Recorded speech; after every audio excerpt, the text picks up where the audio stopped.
Hello दोस्तों, CP law research centre में आपका स्वागत है। मैं हूं आपका दोस्त सीपी। देखिए, पिछले क्लास में हम लोग पढ़ चुके थे, बहुत सारे अधिनियम को पढ़ चुके थे। अब हम इसमें पढ़ेंगे पिट्स इंडिया एक्ट।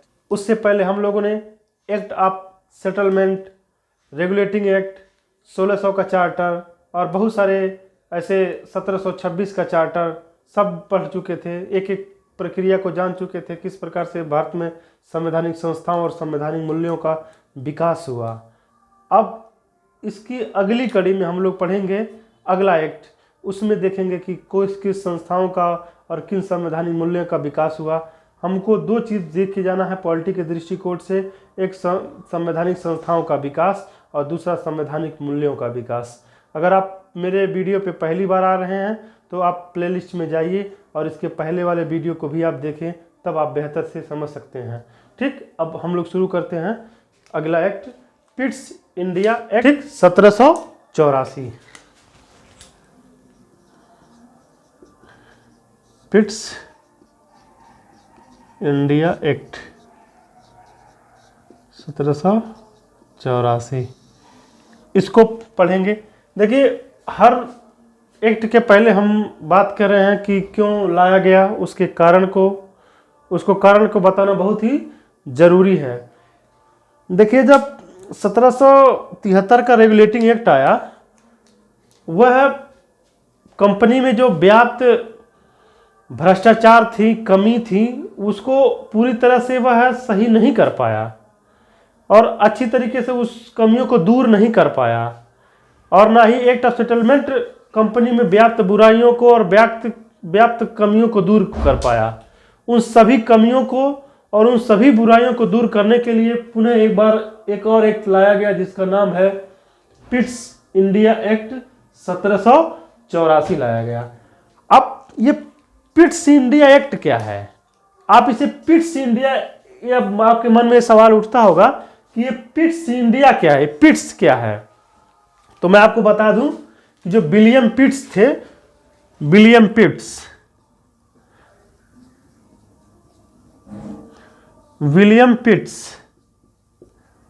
ब्रिटेन के प्रधानमंत्री थे।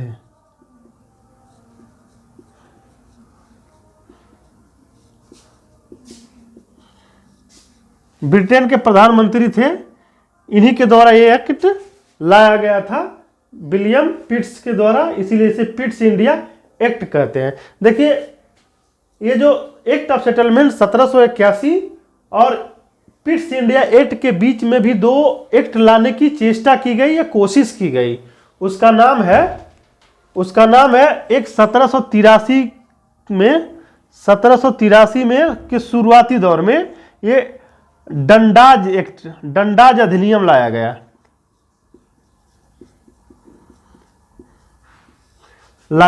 ठीक, ये पहला डंडाज अधिनियम लाया गया और इसी सन में नवंबर 1783 में लाया गया फॉक्स अधिनियम।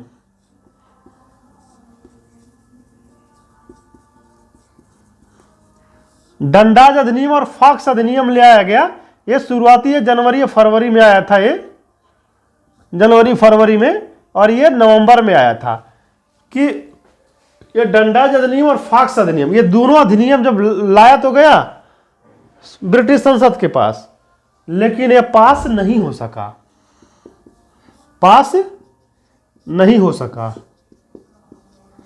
ठीक, ये पास नहीं हो सका। फिर उसके बाद में फिर दोबारा एक और अधिनियम लाया गया, जिसका नाम है पिट्स इंडिया एक्ट, जो विलियम पिट्स ब्रिटेन के प्रधानमंत्री थे, उन्हीं के द्वारा यह इंट्रोड्यूस किया गया, उन्हीं के द्वारा यह लाया गया। अब ये तो कारण हो गए। अब इसमें क्या क्या प्रावधान किए गए, इसके बारे में हम जान लेते हैं। अब ब्रिटेन के द्वारा कंपनी एवं भारतीय शासन पर नियंत्रण किया गया। ब्रिटेन के द्वारा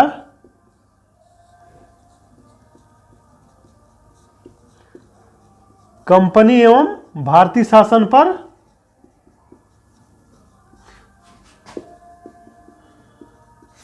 पर नियंत्रण स्थापित करने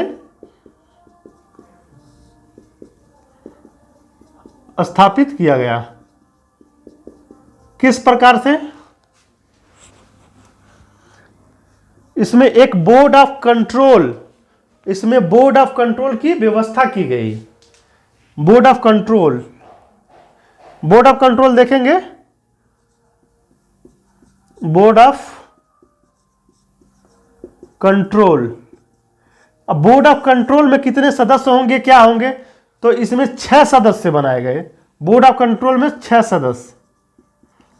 अब ये 6 सदस्य कौन कौन होंगे, इनके क्या क्या कार्य होंगे और कहां कहां से चुने जाएंगे, इसके बारे में भी बताया गया। अब बोर्ड ऑफ कंट्रोल क्या करते हैं? देखिए, 2 तरीके से काम होता था। एक कंपनी का व्यापारिक कार्य था और एक राजनीतिक कार्य था, जो विधियों को बनाना, लागू करना। तो ये जो राजनीतिक दायित्व, जितने भी राजनीतिक दायित्व थे, वो कंपनी के डायरेक्टर से जो 24 सदस्य थे, 24 सदस्य कंपनी के, उनको राजनीतिक कार्य उनसे छीन करके या उनसे ले करके इन बोर्ड ऑफ कंट्रोल के 6 सदस्यों को दिया गया। इसमें कौन कौन से थे? पहला था राज्य सचिव, था वहां का राज्य सचिव।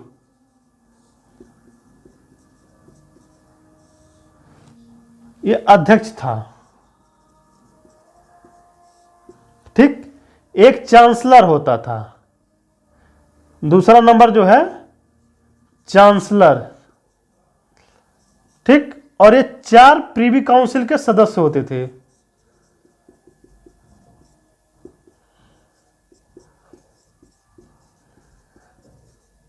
ये 6 सदस्य, एक और एक चांसलर और 4 प्रीवी काउंसिल के सदस्य, यानी 6 सदस्य मिलकर के यह राजनीतिक दायित्वों का निर्वहन करते थे। ये 6 सदस्य मिलकर के।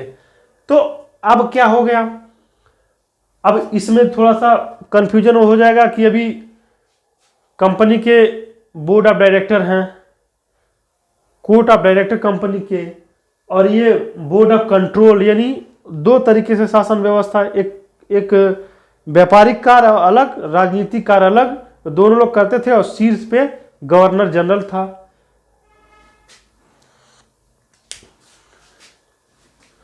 अब इसका काम क्या था, इसका काम बता देते हैं। यह लोग कंपनी के राजनीतिक कार्यों पे नियंत्रण करेंगे। कंपनी के राजनीतिक कार्यों पर नियंत्रण,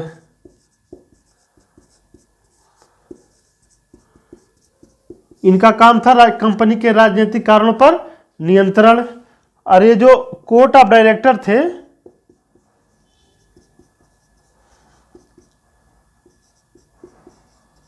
देखिए, कोर्ट ऑफ डायरेक्टर थे जो 24 सदस्य था, वो कंपनी के व्यापारिक कार्यों,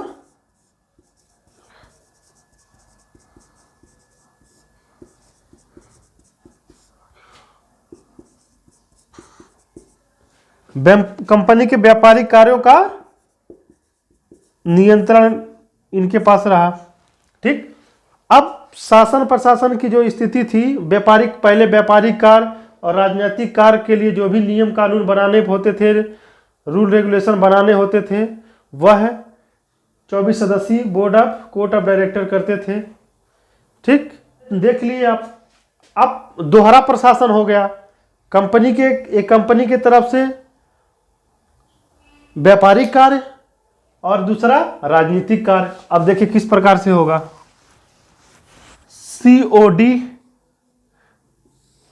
सीओडी मतलब कोर्ट ऑफ डायरेक्टर,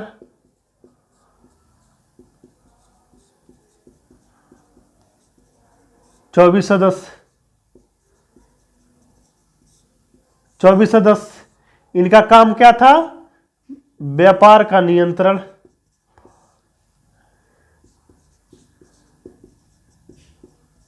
ठीक, व्यापार नियंत्रण था। और ये जो था बीओसी, बोर्ड ऑफ कंट्रोल,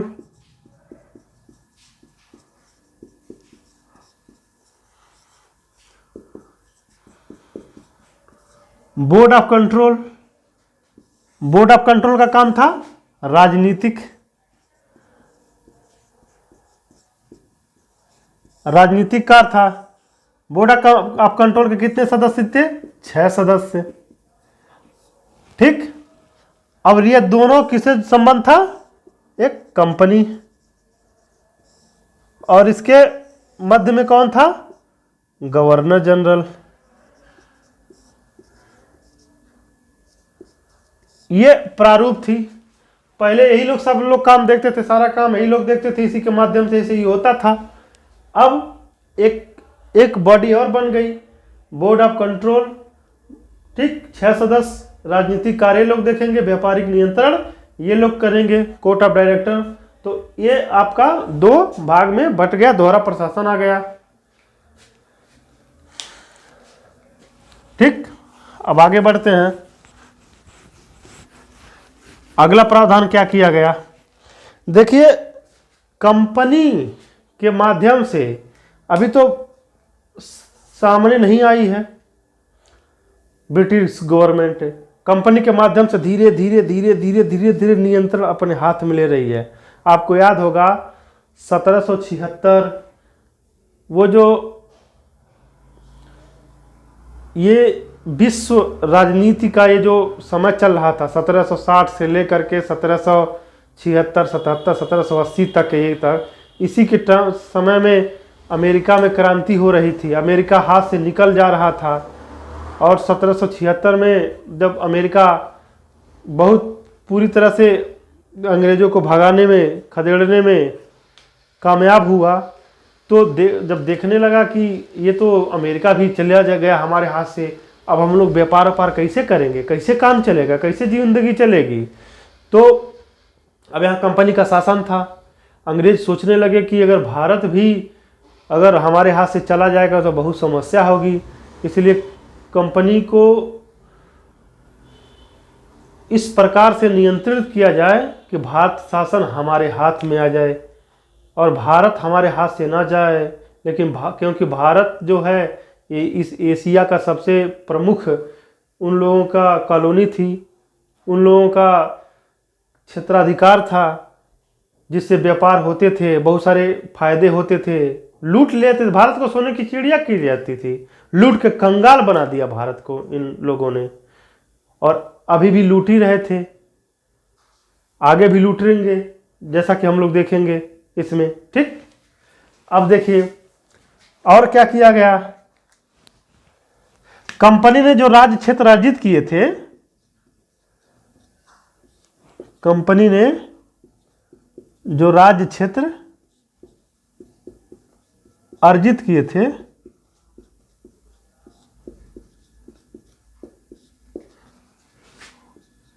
उसे ब्रिटेन के अधीन माना जाएगा।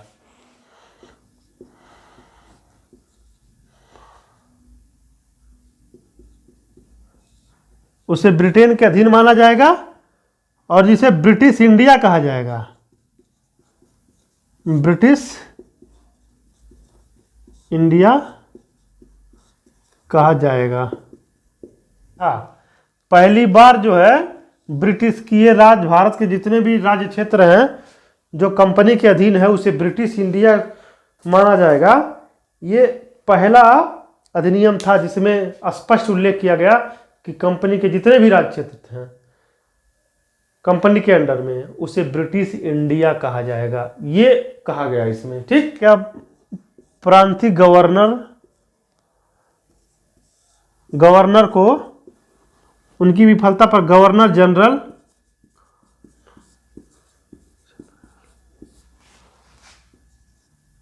उन्हें बर्खास्त कर सकता था, कर सकेगा, ये शक्ति दी गई। ठीक, इतना शक्ति दी गई। और गवर्नर जनरल की जो परिषद थी,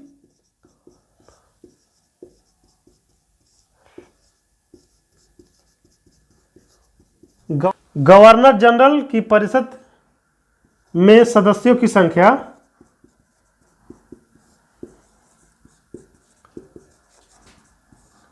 3 कर दी गई। ठीक, 3 कर दी, ये बदलाव किया गया। और ये भी कहा गया कि देशी राजाओं से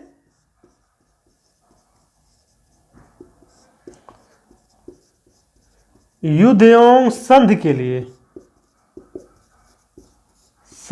लिए ब्रिटिश सरकार से अनुमति लेनी होगी।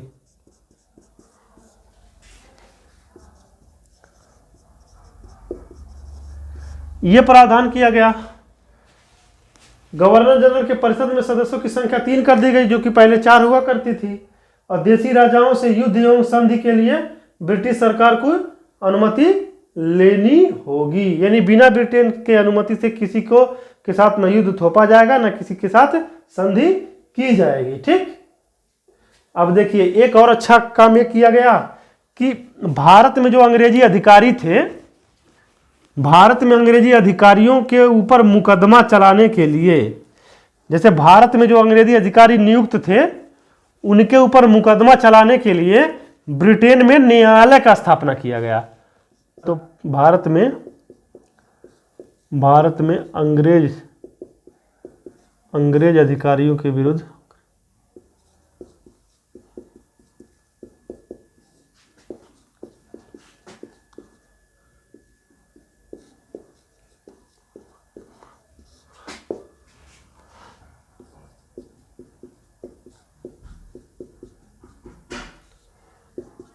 ब्रिटेन में न्यायालय की स्थापना की गई।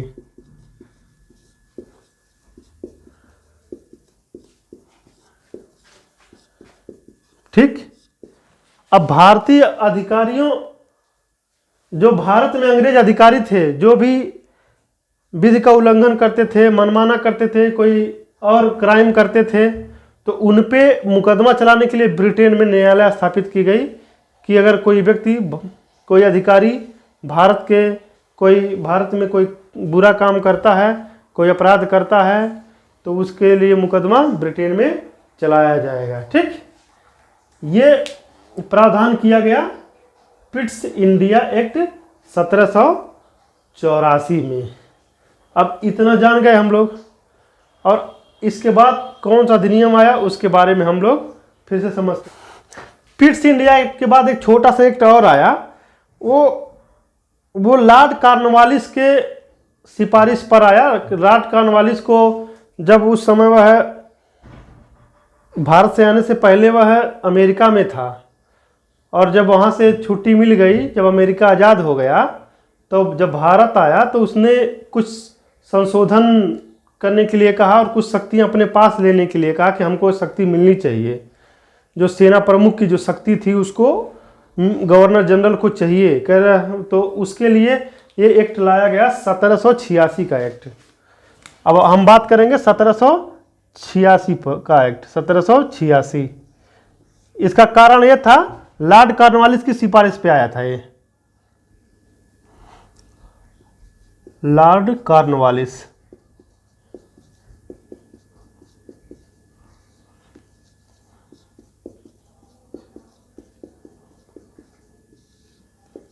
ठीक, ये लॉर्ड कॉर्नवालिस की सिफारिश पे आया था।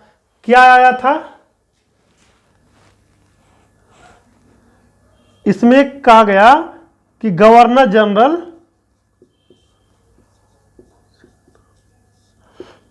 विशेष परिस्थिति में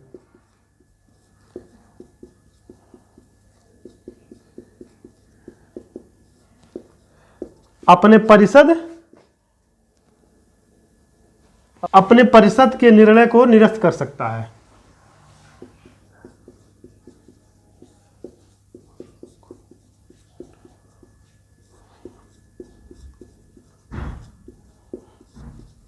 देखिए, जैसा कि हमने बताया था कि जब 4 सदस्यीय परिषद बताई गई थी कि जब 4 सदस्यीय परिषद होगा, तो उसमें मैंने जिक्र किया था कि गवर्नर जनरल को वीटो पावर नहीं दिया गया है, लेकिन यहां आकर के वीटो पावर गवर्नर जनरल को दिया जाता है। ये वीटो पावर है, वीटो पावर। ठीक, इसको लिख लेंगे, इसको याद देंगे कि वीटो पावर किसमें, किस अधिनियम में दिया गया था। ठीक, अब देखिए एक चीज और किया गया कि सेना प्रमुख की शक्तियां गवर्नर जनरल के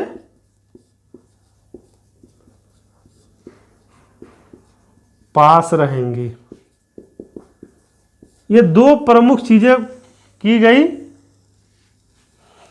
कि लॉर्ड कॉर्नवालिस ने कहा कि दो चीजें हमको चाहिए अगर भारत में ब्रिटिश साम्राज्य अगर भारत में ब्रिटिश साम्राज्य का स्थापना करना है, भारत के शासन प्रशासन सही से चलाना है, तो ये जो चीजें रहनी चाहिए, पहला हमको वीटो पावर दीजिए विशेष परिस्थितियों में परिषद के निर्णय को निरस्त करने के लिए। विशेष परिस्थितियां कौन थी? जैसे ब्रिटेन के पक्ष में कोई काम हो या राजस्व से संबंधित कोई फायदे की बात हो, वो सारी विशेष परिस्थितियां थी इन लोगों के लिए। और सेना प्रमुख की सारी शक्तियां जो थी वो गवर्नर जनरल को दी गई।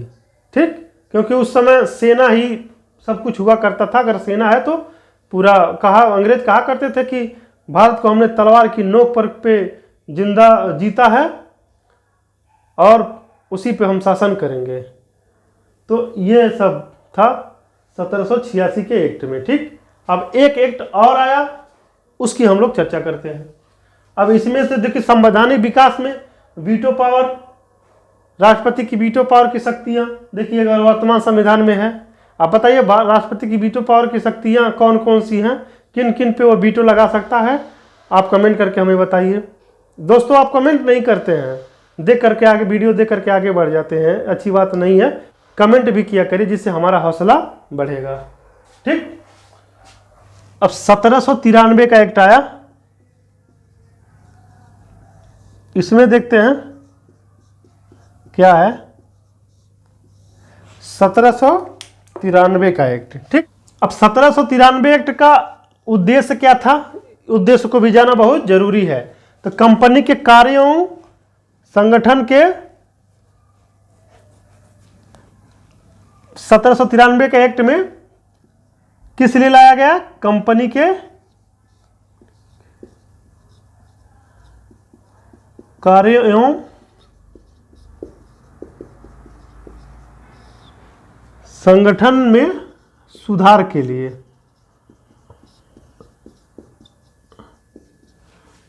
लाया गया। ठीक ठीक, अब बताइए इसमें क्या प्रावधान किया गया? कंपनी को 20 वर्ष के लिए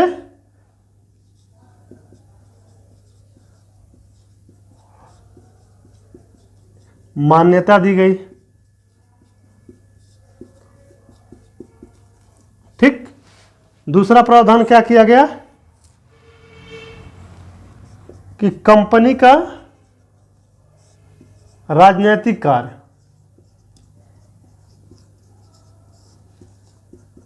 ब्रिटिश क्राउन के लिए है।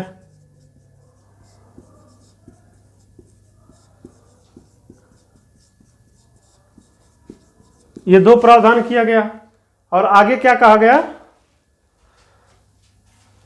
कि भारत में लिखित विधि के माध्यम से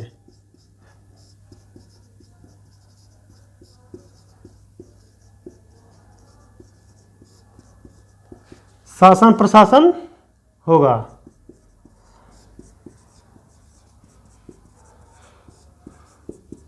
यानी अगर शासन प्रशासन के लिए लिखित विधि होना बहुत जरूरी है। यही एक समय है जो इसके बाद से विधियों की बाढ़ आ गई, कानूनों का बाढ़ आ गया। इतना ज्यादा विधि पारित हुआ, इतना ज्यादा हुआ कि एकदम बहुत हर क्षेत्र में विधि पारित होने लगा, विधियों की बाढ़ आ गई। और वीटो पावर विशेष, अब उसमें पिछले अधिनियम में मैंने बताया कि विशेष में क्या है, विशेष व्यवस्था क्या है, विशेष। अगले में देखिए, अगले में ये किया गया कि वीटो पावर को स्पष्ट किया गया। पहले वाले अधिनियम में ये स्पष्ट नहीं था कि किन किन मामलों में गवर्नर जनरल वीटो प्रयोग करेगा। अब उसमें लिख दिया गया था कि विशेष मामलों में। अब विशेष मामले कौन थे? ये नहीं बताया गया था उस अधिनियम में। लेकिन इसमें 1793 के अधिनियम में वीटो शक्ति को स्पष्ट किया गया कि किन किन मामलों में वीटो शक्ति गवर्नर जनरल लगा सकता है और परिषद के आदेश को वह नल एंड वाइड कर सकता है, निरस्त कर सकता है। ठीक, अब देखिए वीटो पावर को स्पष्ट किया गया।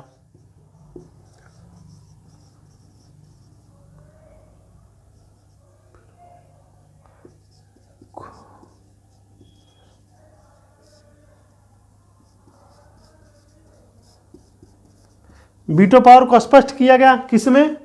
शांति, शांति, सुरक्षा एवं ब्रिटिश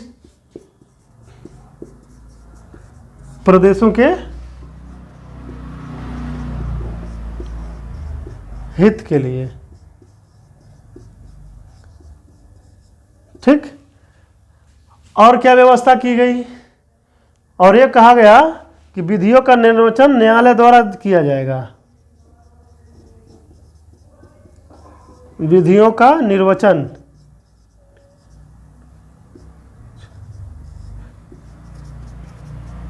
न्यायालय द्वारा किया जाएगा। अब ये कहा कि विधियों का निर्वचन न्यायालय द्वारा किया, जैसे कई ऐसी विधियां थी जो स्थिति स्पष्ट नहीं किया गया था कि इसका मतलब क्या है, इसका इंटरप्रिटेशन किस प्रकार से होगा। तो इंटरप्रिटेशन का जो काम जो है वो न्यायालय को दिया गया कि न्यायालय विधियों का इंटरप्रिटेशन करेंगे और कोई समस्या होगा, कोई कंट्राडिक्शन होगा तो उसका निराकरण न्यायालय के माध्यम से किया जाएगा, यह दिया गया। ठीक, अब देखिए और जो परिषद के जो सदस्य थे, परिषद के सदस्यों की नियुक्ति के लिए एक नियम बनाया गया। परिषद के सदस्यों की नियुक्ति के लिए एक नियम बनाया गया। क्या नियम बनाया गया? इसमें कहा गया कि जो वे सदस्य जो भारत में कम से कम 12 साल या 12 वर्ष रहे हैं, ठीक, तो परिषद के सदस्य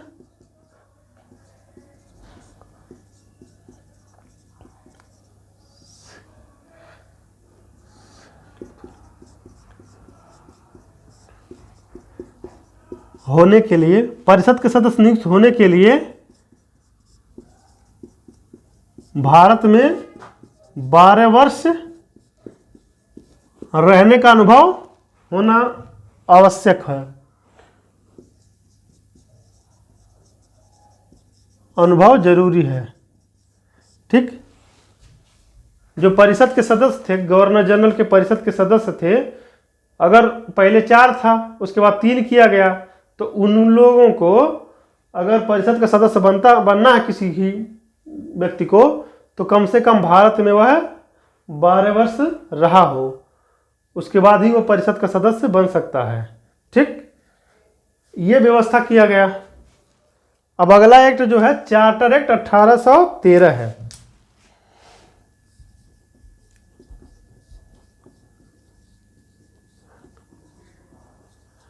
1813 क्यों आया?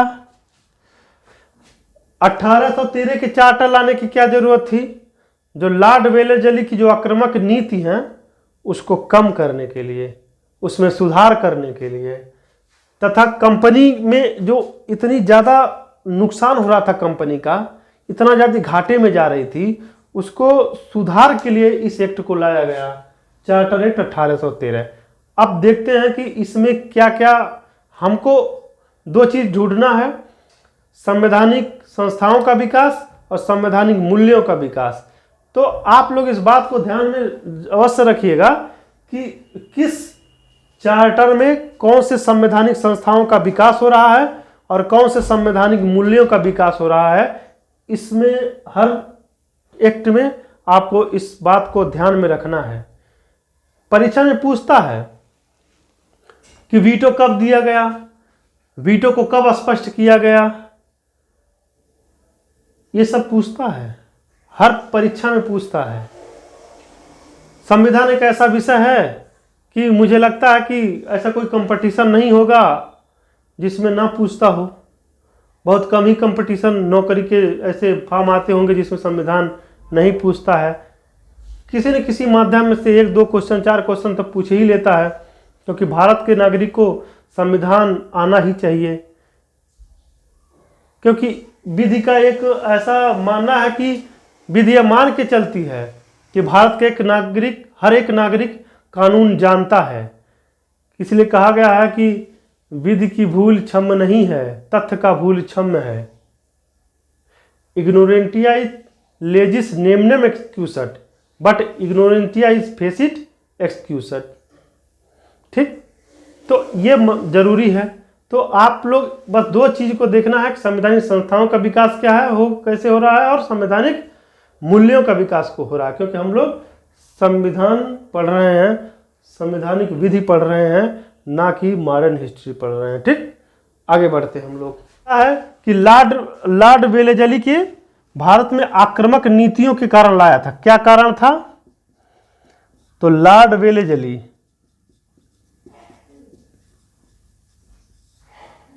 कि भारत में आक्रामक नीति और दूसरा कंपनी के दयनीय स्थिति को देखते हुए, ध्यान में रख के, ये 2 कारण थे जो चार्टर एक्ट 1813 लाए गए। ठीक, अब इसमें हम प्रावधान देखते हैं कि कौन कौन से ऐसे प्रावधान किए गए जो हम लोगों के लिए, एक विधि के विद्यार्थी के लिए जरूरी है। जो ईस्ट इंडिया कंपनी है,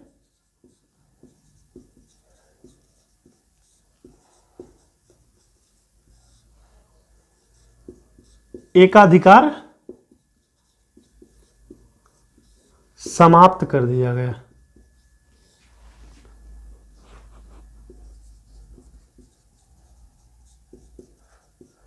अब सोचेंगे कि कैसा एकाधिकार समाप्त किया गया, कौन सा एकाधिकार समाप्त किया गया? तो एशिया के साथ व्यापार करने का। तो एशिया के साथ व्यापार का एकाधिकार, लेकिन पूरी तरह से समाप्त नहीं किया गया था। अगले अधिनियम में, आगे चल के अधिनियम में पूरी तरह से समाप्त किया जाएगा। इसमें अभी भी चाय का बिजनेस, चाय का व्यापार और चीन के साथ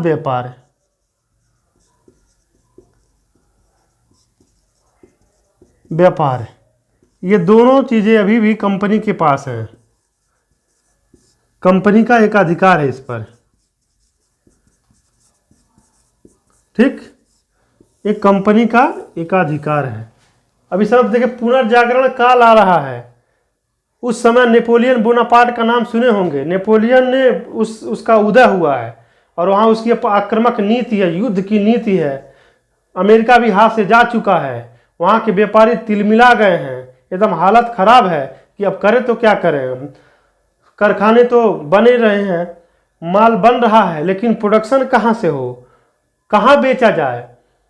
तब अमीर व्यापारियों ने ब्रिटिश सरकार से कही कि हमको एशिया में भी एंट्री दी जाए, हमको भी बिजनेस करना है। तब इस अधिनियम के माध्यम से कंपनी का एकाधिकार समाप्त किया गया। बस 2 ही चीज़ें, चाय का व्यापार और चीन के साथ व्यापार का केवल एकाधिकार रहा। अब एकाधिकार समाप्त करने का क्या मतलब है?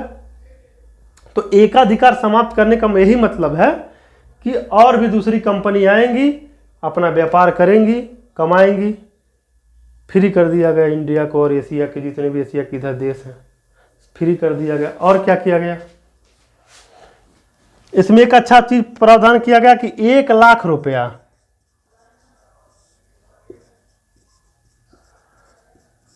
प्रतिवर्ष शिक्षा पे खर्च होगा।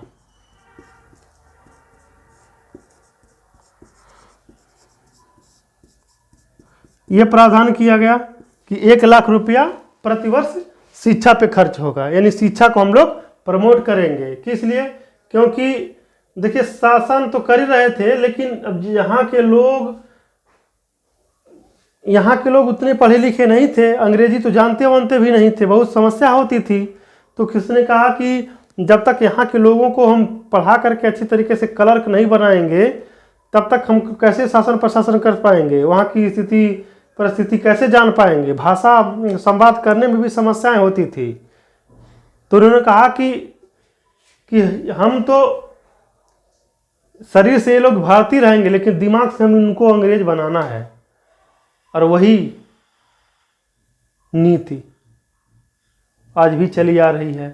हिंदी हमारी आधिकारिक भाषा है, लेकिन अभी आप शुद्ध हिंदी में बात करेंगे तो कहेंगे जोकर है। फिल्मों में देख लीजिए, जो शुद्ध हिंदी में बात करता है तो उसको हास्य कलाकार कहा जाता है। अगर कोई हीरो कहता कि प्रेयसी चलो आओ प्रेम का श्री गणेश किया जाए, तो कहेंगे वाह ये तो बड़ा फनी है। और एक गाना है कि जिहाल मस्ती मकुम रंजिश बेचारे हिजरा बेचारा दिल है, दिल के अलावा कुछ समझ ही नहीं आ रहा है, लेकिन कहेंगे वाह वाह क्या गाना है, क्या सॉन्ग है, क्या बढ़िया गाना है। हिंदी को इतना दबा करके रखा गया, इतना शोषित हुआ है हिंदी कि दम तोड़ने वाला है। कोई नहीं बोलना चाहता हिंदी। स्कूलों में अंग्रेजी मीडियम की होड़ लगी हुई है, और लगनी भी क्यों नहीं चाहिए, उनकी मजबूरी है। यूपीएससी का हर साल आप रिजल्ट देखिए, हिंदी वाले पता नहीं कौने विलुप्त होते जा रहे हैं। हिंदी माध्यम का स्थिति इतनी खराब है कि दयनीय की स्थिति है। किसी भी हिंदी माध्यम के लड़के से मिलिए तो चाहे से लटका के चेहरा बोलता है कि पता नहीं क्या होगा, भगवान जाने, ऐसे ही कहता है। कॉन्फिडेंस नहीं आती हिंदी माध्यम से, शर्म आती है लोगों को हिंदी बोलने से। हिंदी है, हिंदी है, हिंदी है वतन हिंदुस्तान हमारा, ये सब नारा पता नहीं कहाँ चला गया। धीरे धीरे हम पश्चिमी सभ्यता को एडाप्ट करते जा रहे हैं, संस्कृति धूमिल होती जा रही है। बहुत स्थिति दयनीय है। सरकारें अगर कुछ नहीं करी तो हिंदी आने वाले समय में विलुप्त हो जाएगी। शासन प्रशासन में केवल बोली में हो रहेगी, भाषा में रहेगी। शासन प्रशासन में हिंदी वालों का कोई इज्जत नहीं है। आप अंग्रेजी नहीं जानते हैं तो 10,000 की नौकरी नहीं मिलेगी आपको दिल्ली बम्बई में, सम्मानपूर्वक नौकरी नहीं मिलेगी। तब जाके डोहा ढिमलाइए जा करके लुधियाना में, ऐसी स्थिति है। चलिए खैर कोई बात नहीं। अब एक आ गया कि प्रांतीय गवर्नर जो विधि बनाएंगे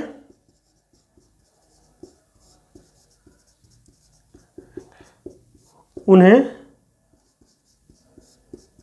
ब्रिटिश संसद से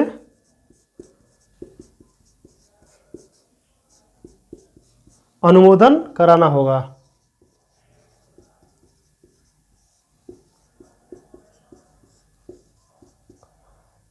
ठीक, ये हो गया कि सम्राट की अनुमति से ही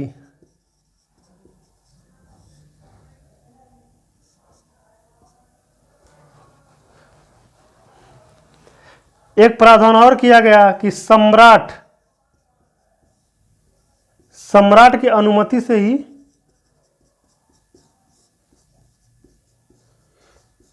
गवर्नर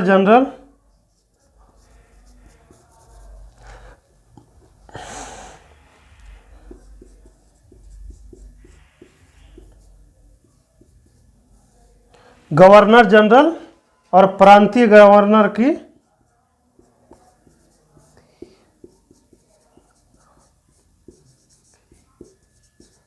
नियुक्ति होगी।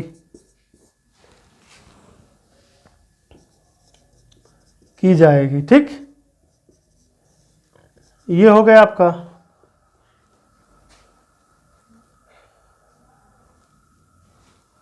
प्रांतीय गवर्नर की नियुक्ति की जाएगी। ठीक, ये हो गया। अब देखते हैं आगे। अब क्या, देखिए ये बड़ा महत्वपूर्ण चार्टर है 1813 का कि ईस्ट इंडिया कंपनी का एक अधिकार समाप्त कर दिया गया। हमेशा पूछता है कि ईस्ट इंडिया कंपनी का जो एकाधिकार का व्यापारिक एकाधिकार कब समाप्त किया गया, तो 1813 के चार्टर में। लेकिन ये भी याद रखिए कि पूरी तरह से समाप्त नहीं किया गया है। अभी दो चीज़ है, चाय के साथ चाय का व्यापार और चीन के साथ व्यापार। चाय का व्यापार और चीन का व्यापार, ये दोनों चीज़ें अभी कंपनी का एकाधिकार है। इसमें व्यवस्था की गई कि 1 लाख रुपए प्रतिवर्ष शिक्षा पे खर्च किया जाएगा। इसकी वजह से ईसाई पादरियों को क्या किया, भारत में भेजने का काम एक लोग करने लगे। ठीक, अब देखिए ईसाई पादरियों को भी जान लेते हैं कि वो भी छूट जा रहा था। देखिए इसमें है ईसाई मशीनरियों क्यों, तो ईसाई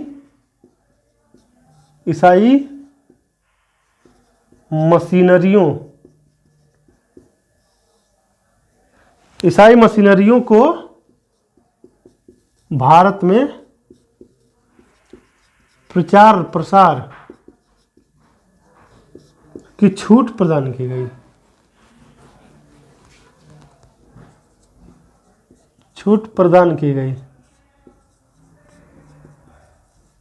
ठीक, ईसाई मशीनरियों को भारत में प्रचार प्रसार की छूट प्रदान की गई और कलकत्ता में गिरजाघर बनाया गया।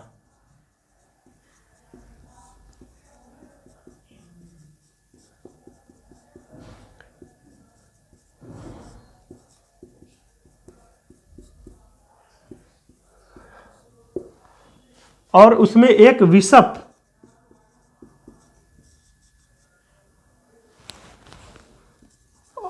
और 3 पादरी नियुक्त किया गया।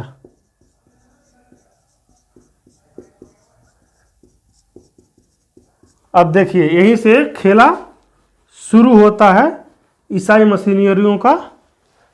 अब भारत में आए और ये लोग शिक्षा का प्रसार, धर्म का प्रसार शुरू कर दिए ईसाई मशीनरी लोग।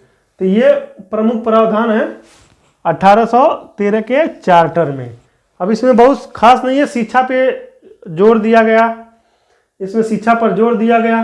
ठीक, और गवर्नर जनरल की जो नियुक्ति थी, गवर्नर की नियुक्ति वो सम्राट करेगा, पहले कंपनी वाले करते थे। ठीक, अब ये सब व्यवस्थाएं की गई।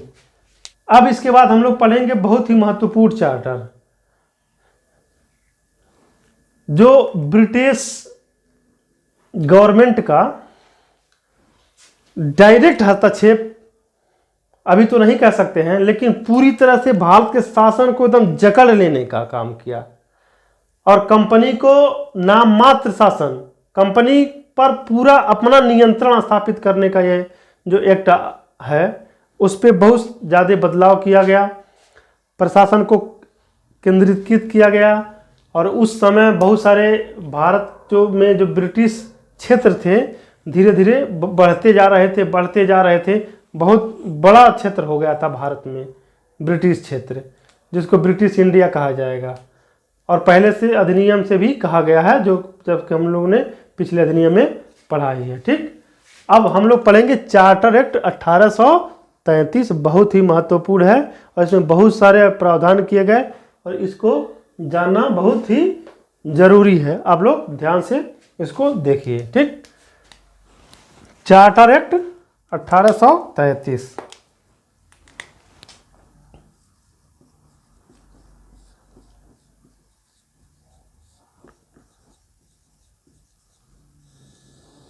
चार्टर एक्ट 1833 में क्या है कि केंद्रीकृत व्यवस्था की गई।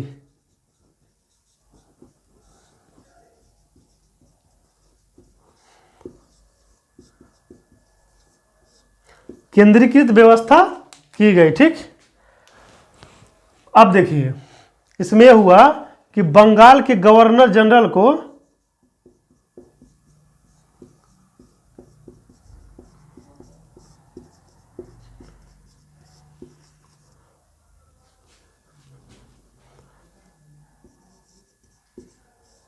भारत का गवर्नर जनरल कहा जाएगा।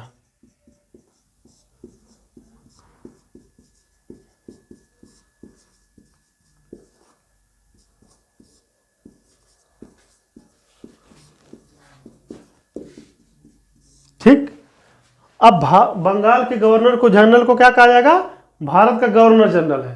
तो आपके मन में आ जाएगा कि भारत का प्रथम गवर्नर जनरल कौन था। मन में आएगा ही, आना भी चाहिए, पूछता भी है हर परीक्षाओं में। ठीक, तो भारत का जो प्रथम गवर्नर जनरल था वो लॉर्ड विलियम बेंटिक था। Lord William Bentinck, Lord William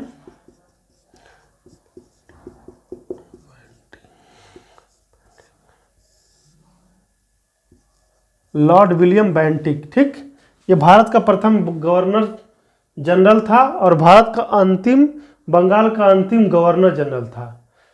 ठीक, ये भारत का प्रथम गवर्नर जनरल और बंगाल का अंतिम गवर्नर जनरल कौन था?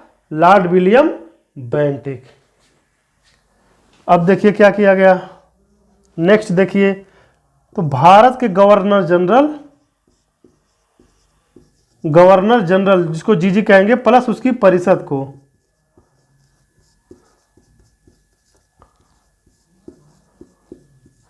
पूरे भारत के लिए विधि बनाने की शक्ति दी गई।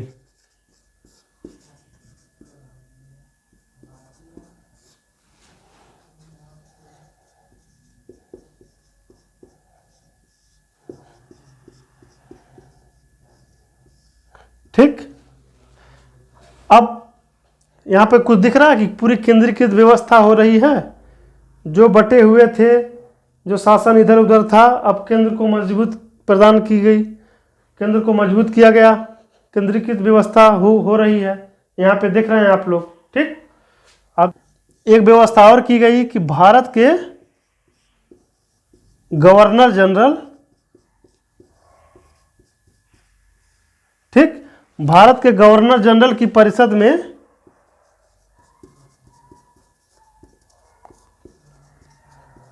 3 की जगह 4 सदस्य होंगे।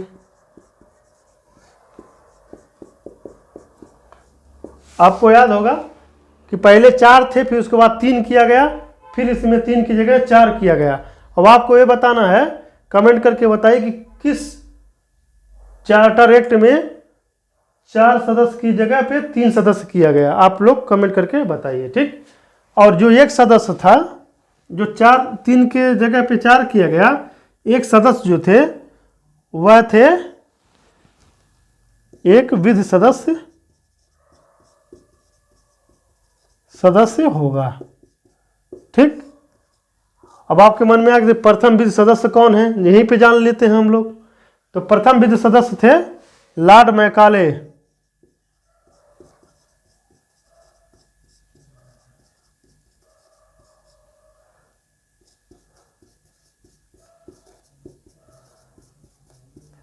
विधि आयोग का भी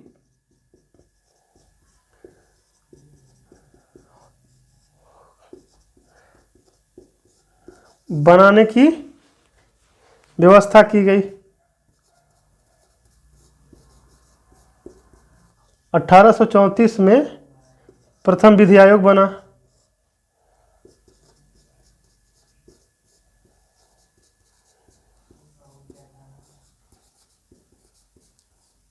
ये हुआ आपका, थोड़ी सी जानकारी है।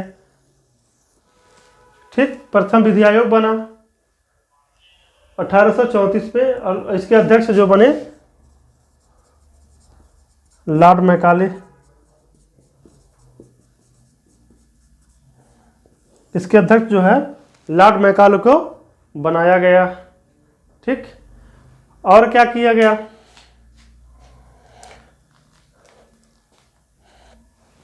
आगे देखते हैं और क्या किया गया इसमें।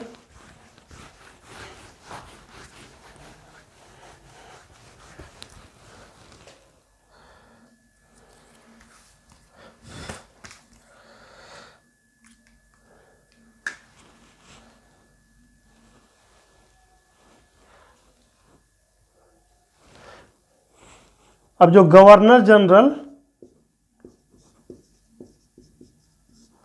प्लस परिषद जो विधि बनाएगी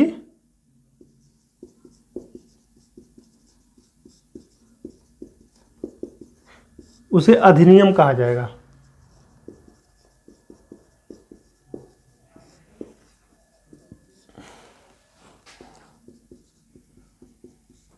तो आप पूछेंगे कि पहले क्या कहा जाता था, तो पहले विनियम कहा जाता था। पहले जो है विनियम कहा जाता था। ठीक, ये व्यवस्था की गई 1833 के चार्टर में। देखिए दोस्तों, 1833 का चार्टर बहुत ही महत्वपूर्ण है और आप लोगों को जानना उससे ज़्यादा जरूरी है, बहुत ज़रूरी है, क्योंकि बहुत सारे ऐसे प्रावधान किए गए जो हमारे संविधान में दिखते हैं कि हाँ ये व्यवस्था है, ये वहाँ से है, वो भारत में पहले यहाँ इस जगह प्रारंभ की गई है थी, इस जगह शुरू की गई थी। ये सब चीज़ें जाननी बहुत ज़रूरी है दोस्तों। अब देखिए, अब जो चीन के साथ व्यापार और चाय का एकाधिकार जो था, अब इस समय कंपनी का जो है व्यापार करने का अधिकार पूर्णतः समाप्त कर दिया गया। किस चार्टर में? 1833। अगर पूछता है कि एकाधिकार समाप्त कब किया गया और व्यापार करने का पूर्णतः अधिकार कब समाप्त किया गया, तो 1833 के चार्टर में कंपनी का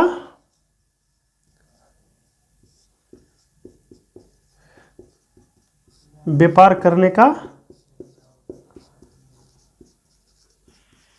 अधिकार समाप्त कर दिया गया।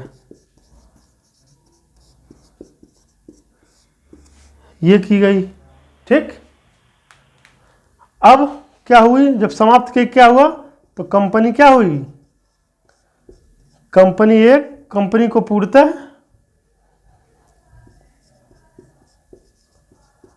क्या बना दिया गया, एक प्रशासनिक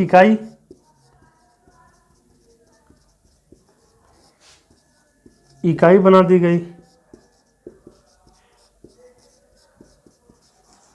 अब देखिए, कंपनी का व्यापार नहीं कम है, अब वो शासन प्रशासन करेगी।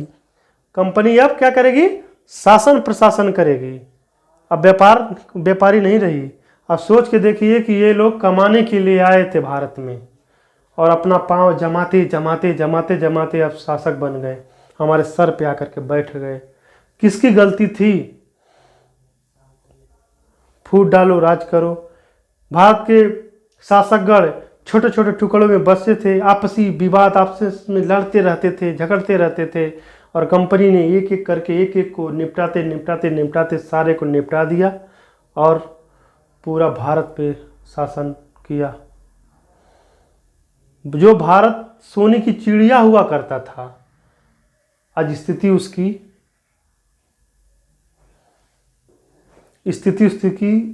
कितनी बद से बदतर हो गई। त्राहिमाम होने लगा हर जगह।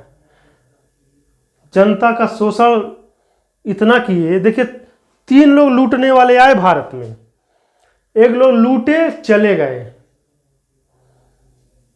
जैसे गोरी गजनबी लूटे और चले गए। दूसरा लोग यहां आए, शासन किया और यहीं रह गए, यहीं खर्च किए। इनसे भी बहुत ज़्यादा नुकसान नहीं हुआ, जैसे मुगल। लेकिन ये तीसरे जो लुटेरे थे अंग्रेज, वो आए, शासन किए, लूटे और लूट करके लेके चले गए। लूटते रहे। शुरू वाले तो एक बार आए, लूट के चले गए, फिर आए नहीं, ये यहीं रहे और लूटते रहे जाते रहे, लूटते रहे जाते रहे, एकदम भारत को खोखला कर दिया।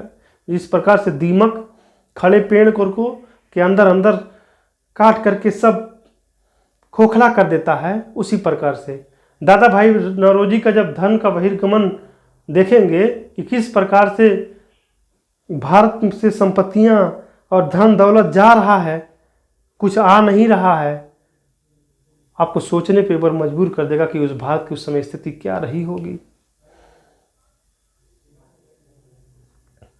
आगे बढ़ते हैं हम लोग।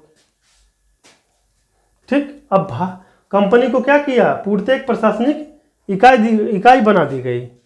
ठीक, अब एक व्यापार, एक और प्रावधान किया गया कि सिविल सेवा में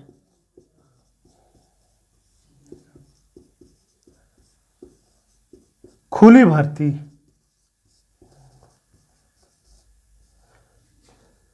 जाति, लिंग, धर्म इत्यादि के आधार पर भेदभाव नहीं किया जाएगा, सबको नौकरी दी जाएगी। ठीक। धर्म, जन्म स्थान,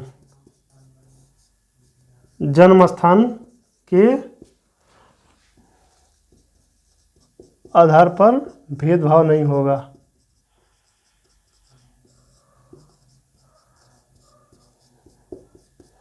ये किया गया, प्रावधान तो किया गया, लेकिन कंपनी के विरोधों के कारण इसको लागू नहीं किया जा सका।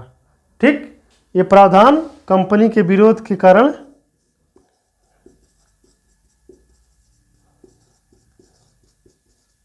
लागू ना हो सका। ये जो खुली भर्ती की बात में मैं बात कर रहा हूँ, आगे चल के होगा, और आगे जब होगा तब इसके बारे में व्यवस्था की जाएगी, वहाँ पे लागू होगा। ठीक। एक और व्यवस्था की गई कि दास प्रथा को समाप्त करने का प्रावधान किया गया। दास प्रथा का, ये दास प्रथा जो है,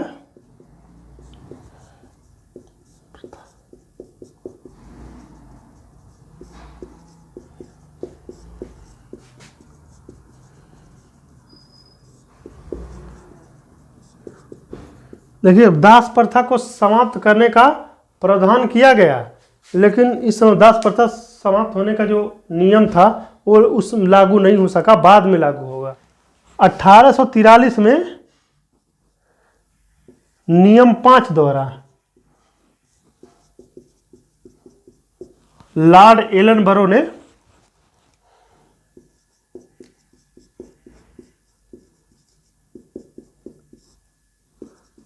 द्वारा इसे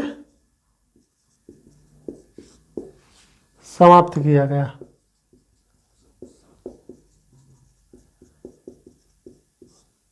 कि दास प्रथा अब समाप्त होगी, किसी को दास नहीं बनाया जाएगा, सबको अपना जीवन जीने का अधिकार है, मनुष्य है तो मनुष्यता का ख्याल रखा जाएगा, किसी को दास नहीं बनाया जाएगा। ठीक।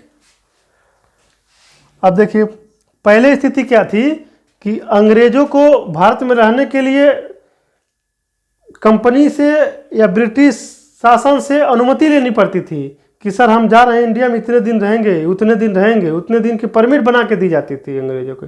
लेकिन इस अधिनियम में अंग्रेजों को बिना लाइसेंस के कोई भी अंग्रेज रहे आए रहे, खाला का घर है, जाए आए जाए आए, कोई मतलब नहीं है।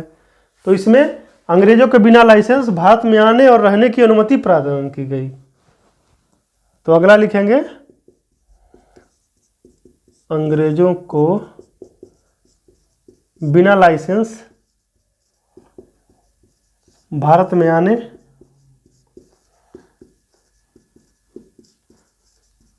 और रहने की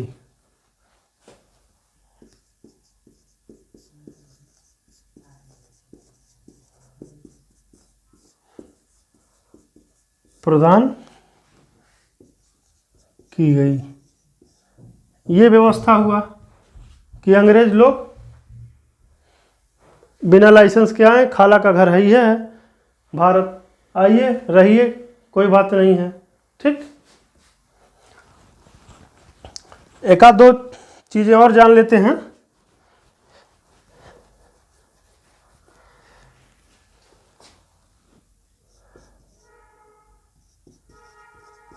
गवर्नर जनरल की परिषद को राजस्व संबंधी सभी अधिकार प्रदान किए गए।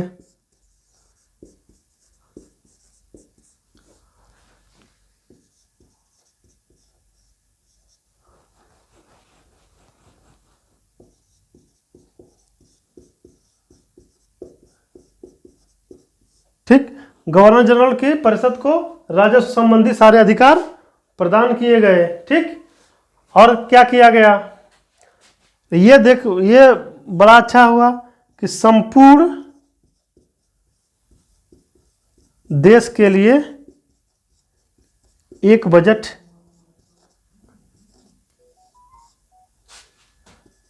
लाने का प्रावधान किया गया।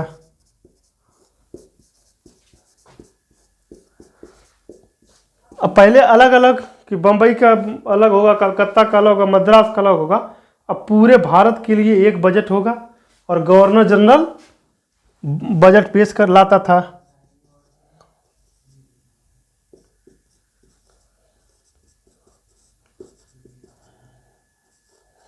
बजट बनाता था। ठीक, ये हो गया। अब देखिए भारत की स्थिति ये लोग क्या कर दिए। नियम के द्वारा, इस अधिनियम के द्वारा कंपनी को अगले 20 वर्ष के लिए, इस अधिनियम के द्वारा 20 वर्ष के लिए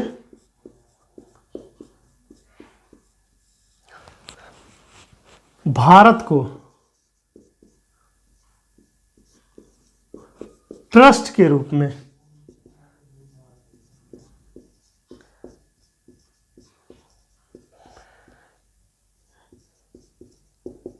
नियंत्रण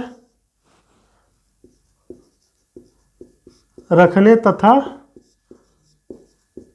प्रशासन करने की शक्ति प्रदान की गई, या अनुमति कह दीजिए, अनुमति प्रदान की गई। अब देखिए,